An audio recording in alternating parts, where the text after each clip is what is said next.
Welcome to online classes. So today we will discuss class 9 history chapter 1 French Revolution. तो हमारी जो एक class 9 की हिस्ट्री बुक है इसमें कुछ सेक्शंस दिए हुए हैं. उनमें सेक्शन 1 है इवेंट प्रोसेस कुछ का, उसका जो है उसमें चैप्टर 1 ये है आपका द फ्रेंच रिवॉल्यूशन. आपका चैप्टर 1 क्या है? The French revolution. यहाँ पे देख लीजिए आपकी जो बुक है वो यहाँ पे आपको दी हुई है. ये आपका सेक्शन 1 है इवेंट्स एंड प्रोसेसेस का, और उसमें सबसे पहले हम क्या पढ़ेंगे? French revolution. ठीक है, चलिए शुरू करते हैं हमारे टॉपिक की शुरुआत. तो फ्रेंच रिवॉल्यूशन क्या होता है भाई? आप सब जानते हैं फ्रांसीसी क्रांति, फ्रांस में क्रांति आई थी. क्यों? क्योंकि बहुत ज्यादा ऑर्थोडॉक्स जो है लुइस द 15 ये सब राजा हुआ करते थे, और उनमें जो है बहुत ज्यादा मोनार्की थी.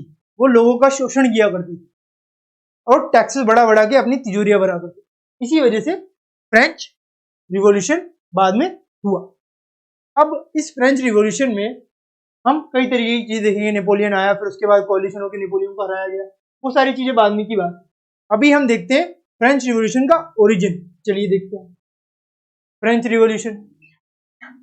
ऑन द मॉर्निंग ऑफ 14 जुलाई 1789 the city of Paris was in a state of alarm. 1789 जुलाई में जो पेरिस था वो अलार्म पे था. The king had commanded troops to move into the city. उसने ट्रूप्स को जो सिटी में आने का बोल दिया. Rumors spread that he would soon order the army to open fire upon the citizens. और रूमर्स फैल गए कि भाई जो किंग है ना वो हम पे फायर करने वाला है सिटीजन्स पे. Some 7,000 men and women gathered in front of the town hall and decided to form a people's militia. They broke into a number of government buildings in search of arms. तो उन्होंने इस तरीके से 7,000 man और women सबने एक town hall में meeting करी, मिलिशिया बन गए, और उन्होंने कई तरीके की जो गवर्नमेंट बिल्डिंग्स थी उनको नुकसान पहुंचाया और वहां से जो है आर्म्स वगैरह छीन के ले गए, और उनको ढूंढा भी सही कि कहां कहां पे हथियार हमें मिल सकते हैं. तो ये सारी चीजें हुई जुलाई की मॉर्निंग में, ये सब चीजें हो गई. Finally a group of several hundred people marched towards the eastern part of the city. Eastern part of the city में सबने मार्च किया, कई सारे लोगों ने, and stormed the fortress prison. और उन्होंने फोर्ट्रेस प्रिजन जो है उस पे द बेस्टील की प्रिजन पे हमला कर दिया. Where they hope to find hoarded ammonium. उन्हें लगा कि वहां पे अमोनियम मिल जाएगा. इन द आर्म फाइट, इस तरीके की जो आर्म फाइट हुई कब? 14 जुलाई 1789 सिटी ऑफ पेरिस में. That followed commander of the Bastille was killed. उसमें जो कमांडर था वो किल हो गया, मर गया. And the prisoners released, though there were only 7 of them. 7 ही थे. इस बेस्ले की जो जेल थी उसमें 7 ही थे प्रिजनर, और उनको आजादी मिल गई. Yet the Bastille was hated by all because it stood for the despotic power of the king. Beasley को क्यों उनको नफरत करते थे? क्योंकि जो किंग है ना उसकी पावर का सबूत देता था. The fortress was demolished. उन्होंने डिमोलिश कर दिया इस बेस्ले के फोर्ट को. And its stone fragments were sold in the markets to all those who wished to keep a souvenir of its destruction. तो जितने भी इसके जो स्टोन थे ना फिर उनको भेज दिया गया कि भाई इसके जो है डिस्ट्रक्शन के सबूत के रूप में. तो इस तरीके की घटनाएं हुई 1789 में. बेस्ले पे हमला हो गया. द डेज, ये फ्रेंच रिवॉल्यूशन का आरंभ है. The days that followed saw more rioting both in Paris and the countryside. Paris में अदर कंट्री साइड में जो अदर जगह थी वहां पे राइट्स होने लग गए, लोग मरने मारने पे उतालू हो गए. Most people were protesting against the high price of bread. क्योंकि फ्रांस में जो है लोगों पे अत्याचार इतने बढ़ गए कि लोग जो है ब्रेड के लिए लड़ने लग गए. हाई प्राइस हो गया था ब्रेड का. उस टाइम पे वो ब्रेड खाते थे, अपने यहाँ व्हीट चलता है, उनके यहाँ ब्रेड चलते थे.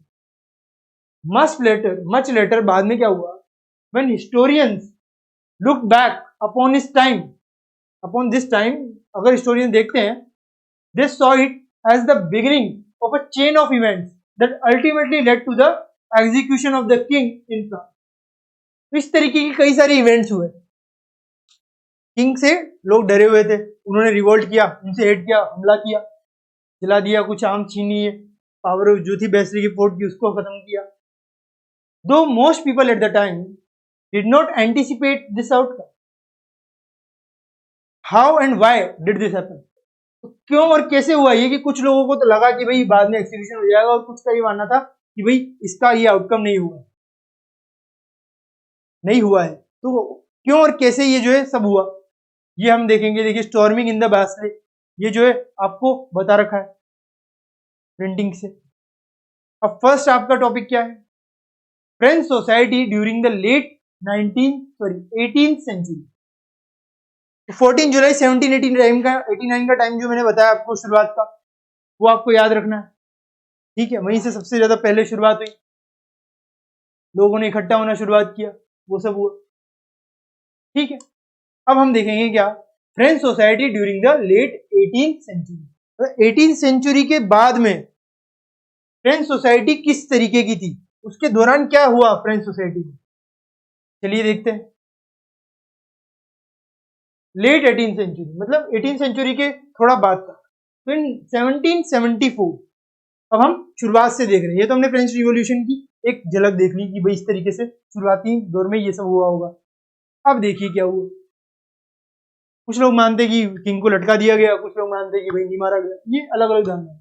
अब अगर यहाँ पे देखा जाए तो फ्रेंच सोसाइटी जो है उसके बारे में बात करें, किस तरीके की थी फ्रेंच सोसाइटी। तो 1774 में लुई 16 कौन, लुई 16 जो थे of the Bourbon family of kings ascended the throne of France. तो लुई 16 जो है वो फ्रांस की कमान उसने संभाल ली। कब संभाली? 1774 में। और ये देखिएगा बहुत ही क्रूर राजा था। He was 20 years old and married to the Austrian princess Mary Antoinette। ये उसकी प्रिंसेस थी जिससे उसने मैरिज करी थी at the age of 20 year. Upon his accession the new king found an empty treasury. जब ये किंग एक्सेशन हुआ ना इसका, जब ये राजा बना, तब उसने देखा कि ट्रेजरी में तो पैसे ही नहीं, पैसे बचे ही नहीं, देयर इज नो मनी। तो फिर इसने टैक्स लगाना स्टार्ट किया। Long years of war had drained the financial resources of France. तो जो पहले के जो युद्ध हुए थे ना, उन सबने फ्रांस को तबाह कर दिया, वहां पे कुछ नहीं बचा। Added to this was the cost of maintaining an extravagant court at the immense palace of Versailles. तो इस तरीके को मेंटेन करना था उसको, तो अंडर इस तरीके के पैलेस को मेंटेन भी करना था उसको, कोर्ट्स को, सबको। Under Louis 16 France helped the 13th American colony to gain their independence from the common enemy Britain। अब लुइस 16 के टाइम पे ही क्या हो गया था कि उसने मदद की थी किसको, जो अमेरिका था उसको मदद की थी आजाद होने में, मगर उसने अपने देश का तो बेड़ा गर्क कर दिया। उसका जो देश था फ्रांस, उसमें तो भुखमरी की नौबत आ गई, ट्रेजरी में कुछ नहीं बचा, और वो मदद कर रहा है किसको, अमेरिकन इन सबको। उसके बाद ये सब हो गया। The war added more than $1 billion lives to a debt that had already risen to more than $2 billion। इस टाइम पे करेंसी हुआ करती थी इस तरीके की, तो उनका जो है डेट बढ़ गया इन सबका। Lenders who gave the state credit now began to charge 10% interest on loans। अब जिन्होंने फ्रांस के उस राजा को कुछ दिया होगा लोन के रूप में, उन्होंने कहा कि हम तो 10% लेंगे भाई, इतना तो हमें चाहिए। So the French government was obliged to spend an increasing percentage of its budget on interest payments alone। तो इंटरेस्ट पेमेंट्स को जो है फुलफिल करने में ही उनका आधे से ज्यादा जो खर्चा है वो चला जाता था। किसका? फ्रेंच गवर्नमेंट का। ये हम पहले की कहानी पढ़ रहे हैं, फ्रेंच रिवॉल्यूशन होने वाला है, हम शुरुआत से पढ़ रहे हैं। चलिए देखते हैं। इससे पहले लुई 15, 14 वो सब भी थे, मगर लुई 16 जो है वो बहुत ज्यादा इंपॉर्टेंट इवेंट है फ्रेंच सोसाइटी, इस वजह से हम वो पढ़ रहे हैं। अब यहाँ पे देखिए, उसे अलोन सारी पेमेंट देनी पड़ी। क्योंकि जब उसने 13th कॉलोनीज जो है उनका साथ दिया ब्रिटेन से लड़ने में, उनको आजाद तो मिल गई मगर उनके पास डेट पड़ गई। To meet its regular expenses such as the cost of maintaining an army, the court, running government of offices और universities, the state was forced to increase taxes. अब जब ये सारी चीजें करनी थी तो स्टेट को फोर्स किया गया कि भैया आपको टैक्सेस तो बढ़ानी पड़ेंगी, अगर आप टैक्सेस नहीं बढ़ाएंगे सो द क्राउन कोलैप्स्ड। अगर टैक्सेस नहीं बढ़ाए जाएंगे तो crown has to collapse. Yet even this measure would not have sufficed. मगर अभी तक ये हुआ नहीं था। French society in the 18th century was divided into 3 states, क्योंकि 3 स्टेट्स में जो डिवाइड थी तो प्रोसेस कराना मुश्किल था। तो टैक्सेस कराना, इंक्रीज कराना है, तो ऐसा तो नहीं है कि आज बोला हो गया, कई तरीके की प्रोसेस थे उसमें। And only members of the third state paid tax. और प्रोसेस तो थे, सब कर भी लिए थे, मगर सब किसी राजा के अंडर थे। तो जो 3 स्टेट थे उनके पास, फ्रांस में 3 तरीके के स्टेट्स होते थे। फर्स्ट और सेकंड स्टेट तो ऊपर वाली पोजीशन लेते थे, जो थर्ड स्टेट्स थे सिर्फ वही के वही टैक्स पे करते थे। और आप टैक्स बढ़ाएंगे तो थर्ड वाले को सबसे ज्यादा प्रॉब्लम होगी। ये देखिए यहाँ पे क्या दे रहा है, फर्स्ट में क्लर्जी, बड़े बड़े लोग, फिर नोबिलिटी वाले लोग, फिर थर्ड में ये big businessman, peasants, artisan, small peasants, ये सब थे। ठीक है, तो इस तरीके के थे, हमने ये देख लिया। अब चलिए आगे चलते हैं। तो आपने ये देख लिया कि थर्ड स्टेट जो है वो सबसे ज्यादा पैसा जो है पे करता था, टैक्सेस जो है उसी पे लगते थे। आज के जमाने में भी यही होता है कि जो बड़े बड़े लोग हैं उनके यहाँ तो टैक्सेस लगने से भी कोई मतलब नहीं, देते हैं नहीं देते बिल्कुल फर्क नहीं पड़ता, मगर आम आदमी को हमेशा टैक्स देना पड़ता है।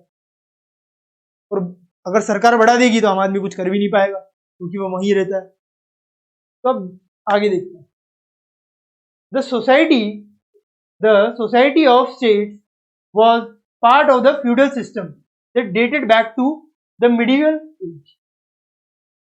जो ये सोसाइटी ऑफ स्टेट्स है ना, ये फ्यूडल सिस्टम चला आ रहा था। कहां से? मिडिल एजेस से। मिडिल एजेस से इस तरीके का सिस्टम जो है वो चला आ रहा था। The term old regime is usually used to describe the society and institution of France before 1789। 1789 से पहले इस तरीके का जो है चल रहा था कि भाई इस तरीके की सोसाइटी थी फ्रेंच सोसाइटी। ये हमने देख लिया यहाँ पे इन तरीके के 3 स्टेट्स में सोसाइटी ऑफ स्टेट्स हम कह सकते हैं। फ्रेंच सोसाइटी कैसी थी? सोसाइटी ऑफ स्टेट्स की। टॉप पे ऊपर 2 और लास्ट में नीचे 3, जो ही टैक्स देते थे 3 वाले। तो figure 2 shows how the system of state in France society और बिल्कुल शो करता है आपको, मैंने आपको बता ही दिया। अब यहाँ देखिए आगे, peasants made up about 90% of the population. 90% लोग पीजेंट थे, मतलब नोबिलिटी और क्लर्जी वाले जो फर्स्ट सेकंड थे वो बहुत ही कम, लेस देन 1%। बट फिर भी उनके पास ज्यादा पैसा था, इनके पास नहीं, तो यही टैक्सेस पे करते थे। However only a small number of them own the land they cultivated.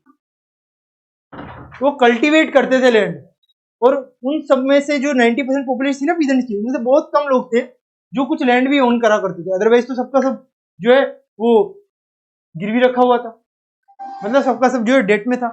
तो about 60% of the land was owned by nobles.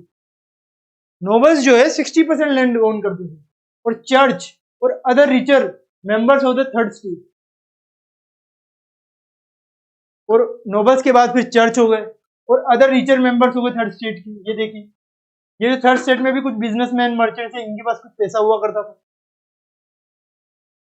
और बाकी जो ये सब थे ना पीजेंट्स, आर्टिसंस, इनके पास तो बहुत ही कम था, ना के बराबर, फिर भी इनसे सबसे ज्यादा टैक्स वसूला जाता था। The members of the first 2 states, that is the clergy and the nobility, enjoyed certain privileges by birth. उनको तो प्रिविलेज बनी गई थी काहे बर्थ, क्योंकि फ्रेंच सोसाइटी में उस टाइम पे माना जाता था कि प्रिविलेजेस जो है बाय बर्थ मिलते हैं। तो इन दोनों को प्रिविलेज मिलते हैं, कोई टैक्स पे नहीं करना इनको, ये टैक्स भी नहीं पे कर रहे, इनको इतना सारा लैंड भी मिला हुआ है और सब कुछ कार्य कौन कर रहा है? पीजेंट्स कर रहे हैं, उनको तो टैक्स भी ज्यादा देना पड़ रहा है। एक तरीके से पीजेंट्स को बहुत ज्यादा डिस्ट्रॉय करने की मानसिकता यहाँ पे दिखाई जा रही है। The most important of these was exemption from paying taxes to specific. वही मैंने आपको बताया, एग्जेम्पशन कर दिया भाई इन दोनों को, टैक्स मत दो, आराम करो, राजा के आप रिलेटिव हो, इस तरीके से। The nobles further enjoyed feudal privileges, nobles को कुछ और प्रिविलेज मिलते थे जो सेकंड स्टेट में थे,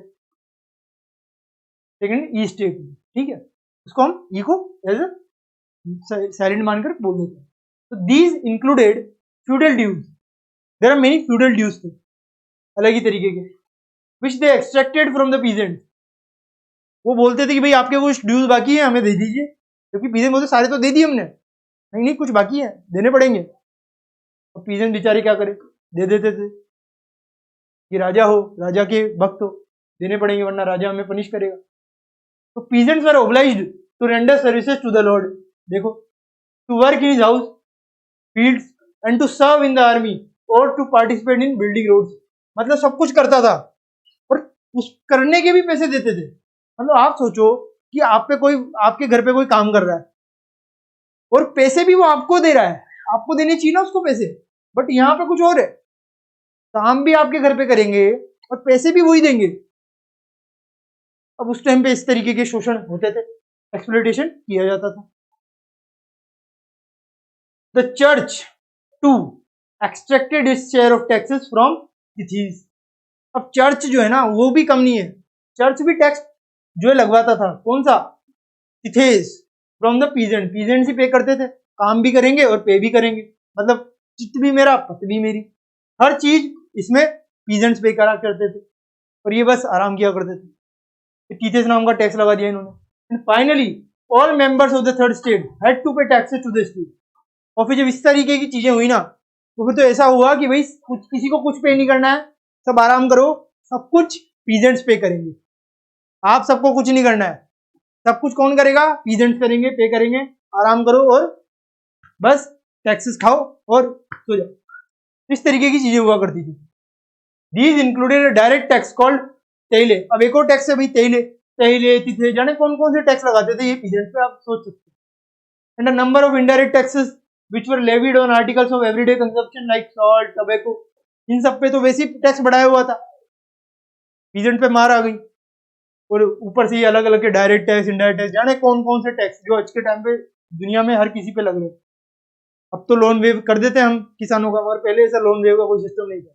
लोन वेव पे भी कुछ लोग बोलने लग जाएंगे लोन वेव क्यों करते हैं, एक दिन किसान बन के देखो, पिछले देखो किस तरीके से हुआ करते थे।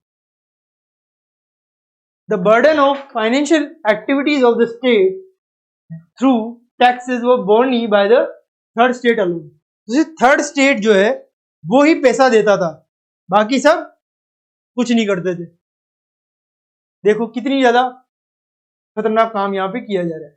ये देखिए यहाँ पे आपको कुछ डेफिनेशन दी हुई है, क्लर्जी की, तिथे की, टेली की, टैक्स टू बी पे डायरेक्टली टू द स्टेट, ये जो टेली है ना ये डायरेक्टली स्टेट को पे करते थे। तिथे जो एक tax levied by church comprising 1/10 of the agriculture produce, जो है 1/10 जो तिथे पे कर देते थे। क्लर्जी इस तरीके की, और ये लेवरेज जो है करेंसी होती थी फ्रांस की उस समय की, ठीक है, ये हमने देख लिया। ये सारी डेफिनेशन आपको याद रखनी है, ये आप अच्छी तरह से याद रखिए, ठीक है। ये चर्च पे मैंने आपको बता दिया, चर्च लगाता है, और ये जो डायरेक्ट टैक्स है जैसे अपने इनकम टैक्स होता है ना उसी तरीके से यहाँ पे डायरेक्ट टैक्स लग रहा है। और क्लर्जी लोग ये चर्च में कुछ फंक्शन किया करते थे स्पेशल, ये हो। यहां तक तो हमने देख लिया भाई पीजेंट्स की मार पड़ रही है। ये देखिए यहाँ पे गरीब है जो सारा का सारा टैक्स वैक्स सब दे रहा है, और ये देखिए अमीर होगी, हमें कुत्ते उत्ते सब पाल रखे हैं, डॉग है, everything is there, and they are just try to sit and collect the money, nothing else. Nobleman is the spider, the peasant the fly. The more the devil has, the more he wants. Peasant क्या बोल रहा है इससे? The more the devil wants, the more the devil has, the more he wants. जितना ज्यादा devil के पास होता है ना उतना ज्यादा मांगता है, मतलब काम भी कराओगे, पैसे भी लोगे, सब कुछ करोगे। इस तरीके के पीजेंट की लाइफ हो गई थी। तो अब ये तो हमने देख लिया, लुई 16 के कार्यकाल में ये सब हुआ। अब स्ट्रगल टू सर्वाइव, अब सर्वाइवल की स्ट्रगल हो गई। पीजेंट्स को बहुत ज्यादा मार पड़ चुकी थी, अब उनसे जो है चीजें नहीं हो पा रही थी, अब जो है उनसे चीजें कई तरीके की नहीं हो पा रही थी यहाँ, ठीक है। अब चलिए आगे देखते हैं। स्ट्रगल टू सर्वाइव, सर्वाइव करना बड़ा मुश्किल था। The population of France rose from 23 million to 28 million. तो जो पॉपुलेशन थी ना फ्रांस की वो भी बढ़ गई। अब सर्वाइव करना तो वैसे ही डिफिकल्ट था, पीजेंट्स को तो काम करने के भी पैसे देने पड़ रहे थे, मतलब काम भी करोगे और पैसे भी देंगे, तो उनको तो कुछ भी नहीं मिलता था। आज के टाइम पे क्या होता है, कोई काम करेगा तो आपको पैसे मिलेंगे, बट पहले क्या होता था, पीजेंट्स को काम भी किया जा रहा है और पैसे भी उनसे लिए जा रहे हैं। चलिए ये तो होता था, और पॉपुलेशन बढ़ गई। पॉपुलेशन बढ़ गई, उनका टैक्स तो बढ़ गया, बट पीजेंट की हालत तो वैसे ही खराब थी और खराब हो गई, क्योंकि वैसे ही कल्टीवेशन मुश्किल था। तो this that to a rapid increase in the demand for food grain. अब जब पॉपुलेशन बढ़ेगी, इंडिया की पॉपुलेशन बढ़ रही है, तो फूड की डिमांड बढ़ रही है, तो उस टाइम पे भी ऐसा था, फूड ग्रेन्स की डिमांड बढ़ गई। भाई 28 मिलियन होगी पॉपुलेशन, अब तो 23 से ज्यादा हो गई, तो फूड चाहिए। Production of grains could not keep pace with the demand. अब आप देखो, डिमांड जो है वो ज्यादा है कि भाई फूड ज्यादा चाहिए, बट ग्रेन उगेगा कैसे? जितना उगाते हैं आधा तो कौन ले जाता है? नोबल्स, थोड़ा बहुत क्लर्जी, बचता क्या है? कुछ नहीं, खाने के पैसे नहीं है यहाँ, तो डिमांड बढ़ती जा रही है। So the price of bread, which was the staple diet of the majority, rose rapidly. अब सबसे ज्यादा किसकी जरूरत थी? ब्रेड की, मगर ब्रेड तो खाया ही नहीं जा पा रहा, क्योंकि इसकी डाइट की जो डिमांड है वो मेजोरिटी चाहती है, बट इसकी डिमांड जो है, प्राइस जो है बढ़ती जा रही है, तो किसानों को तो मिलेगा ही नहीं, पीजेंट्स को they don't have anything like that. Most workers were employed as labourers in workshop whose owner fix their wages. अब जो जितने भी थे ना, वो लेबर बनकर काम करते थे फैक्ट्रीज में ओनर्स की अंडर। अब जब वो काम करते थे उनको फिक्स वेज मिलता था। मार्केट में क्या भाव चल रहा है कोई मतलब नहीं है, आप कितने घंटे काम कर रहे हो कोई मतलब नहीं है, आपकी वेज फिक्स है।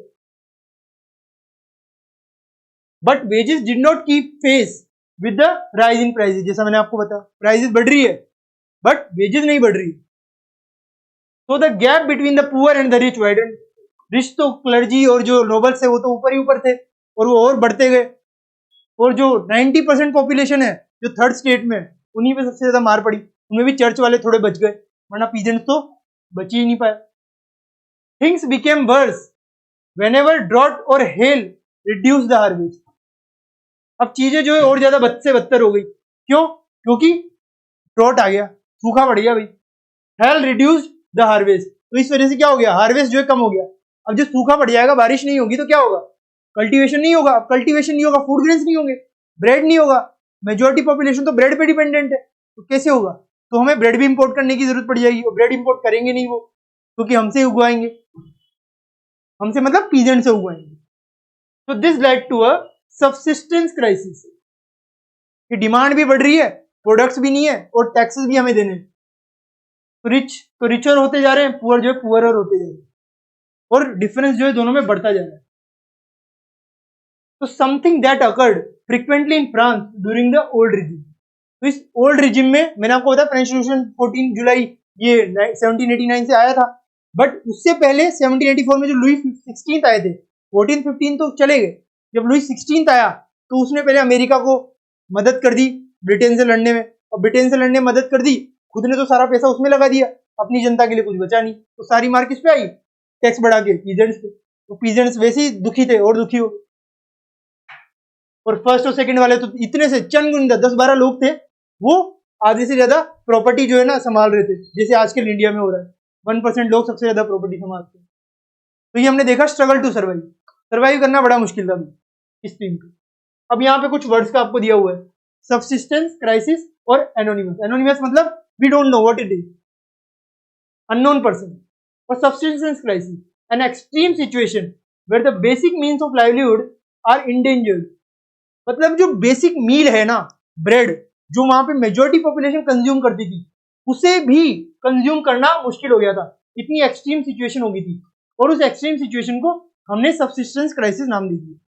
ठीक है, ये हमारी ओल्ड रिजिम में हो गया। अब चलिए आगे चलते हैं। How a subsistence crisis happens. तो इस तरीके से मैंने आपको बताया बेड हार्वेस्ट। बेड हार्वेस्ट मतलब सूखा पड़ गया, कुछ नहीं बचा, poorer can no longer buy bread, कोई ब्रेड नहीं खरीद पाएगा, तो क्या होगा, डिसीज एंड एपिडेमिक्स, कोई डिसीज फैल गई, कई तरीके की चीजें हो जाएगी, लोग जो बीमारियों से मर जाएंगे। तो पीजेंट्स में कई तरीके की चीजें हुई, और ये सब पीजेंट्स पे ही हुआ।